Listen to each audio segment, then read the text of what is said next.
esperamos que Cuba seja libertada da ditadura cubana. E aí eu vou contar um episódio para os senhores, aproveitar esse momento. E lembrar a questão do Revalida, né, dos mais médicos, que, na verdade, lá eles fazem um pacote. A gente não sabe, na verdade, o que é médico. O deputado Jorge Sola fez um comentário sobre a questão de uma pergunta específica. Né? Talvez uma ou outra pergunta seja, de fato, pegadinha. Mas eu acho que, na maioria das perguntas, né, em qual nossos médicos são formados, os 6 anos que os nossos médicos passam aqui, eu acredito que lá eles dizem que tem excelência em educação, o que eu não acredito, e vou dizer por quê. Eu também, como delegado de Polícia Federal, na Delegacia de Polícia Federal em Niterói, eu fiz a deportação dos atletas cubanos. E, na verdade, disseram que eu estava a favor do governo. E, na época, era o ex-presidiário Lula, que era o governante.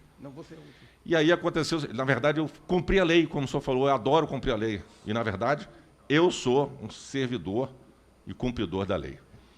E, na ocasião, eu me recordo bem, os 2 atletas boxeadores que tinham debandado, né?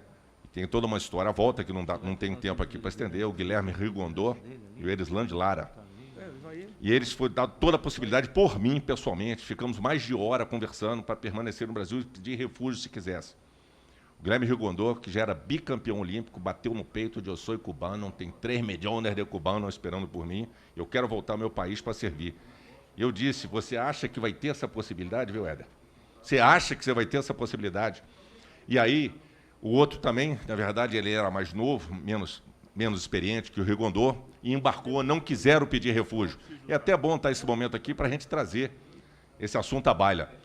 E aí, eu insisti, e eles não quiseram. E aí veio, inclusive fiz os depoimentos mais marcantes que eu fiz na minha vida, para concluir, tá, presidente?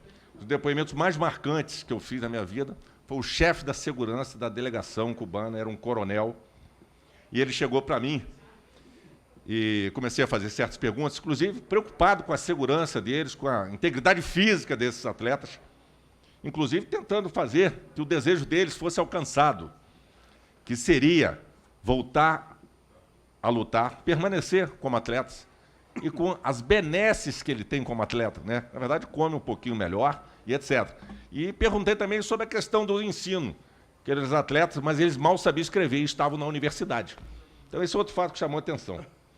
E aí, eu, no depoimento desse chefe da delegação cubana, eu fiz certas perguntas, né? Inclusive com relação aos direitos humanos, que a gente sabe que não acontece em Cuba, e ele pegou o passaporte diplomático dele, bateu na mesa e disse, eu sou passaporte diplomático, eu não preciso prestar esclarecimento. Eu levantei, dei um tapa na mesa e eu sou delegado de polícia, que sou responsável pela deportação, e não vai haver deportação se eu não responder minhas perguntas.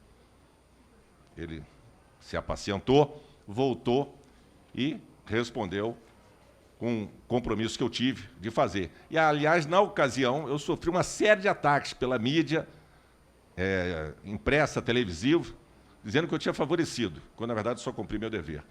E o que aconteceu com esses boxeadores cubanos?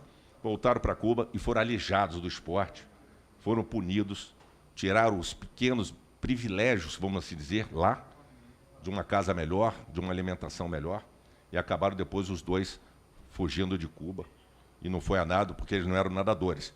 Até na Olimpíada agora tivemos um campeão de remo, né? Os caras pelo menos aprenderam a remar, entendeu? Para fugir da ilha. Então, essa é a realidade. Cuba clama por liberdade, clama por democracia. Tá? O senhor está de parabéns, eu não tenho mais perguntas, se o senhor quiser fazer algum acréscimo, mas a gente sabe o que acontece no Brasil e no mundo, sabe que essa imprensa marrom anda praticando, e sabe que o senhor tem aliados aqui no Parlamento.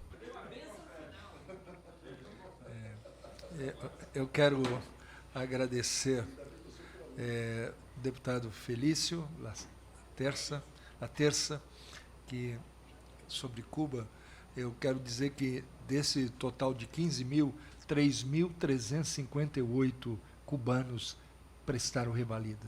Eles querem vir para o Brasil mesmo. Eu posso trazer até os números de quantos foram aprovados, mas eles acreditaram e acreditam no Brasil, querem ficar aqui e querem revalidar o curso deles, mas eu não sei se todos vão conseguir passar. Senhor presidente, me permite uma parte? Só uma explicação, ministro, que eu acho que é importante. porque a gente sabe a questão dos mais médios, como foi feito. O então governo brasileiro, aquele governo corrupto, ele financiava as nossas obras por intermédio de devolução de dinheiro a Cuba. Sim. E aí eu queria, se o senhor puder responder agora ou não, saber se a gente trouxer de fato, né, os profissionais da medicina de Cuba para cá, como vai ser? Vai haver repasse para aquele governo ditatorial de Cuba? Por favor. Imagine, claro que não. Isso é um absurdo. Deputado Hélio, o tempo da escravidão já ficou atrás. Então, quem trabalha, o trabalhador é digno do seu salário, não é isso que diz a Bíblia? É claro que se eles eventualmente prestarem um concurso e ficarem aqui, vão trabalhar, nenhum centavo será mandado a Cuba. Dinheiro é deles. Se eles quiserem mandar 99% para Cuba, eles podem. É o dinheiro deles, né?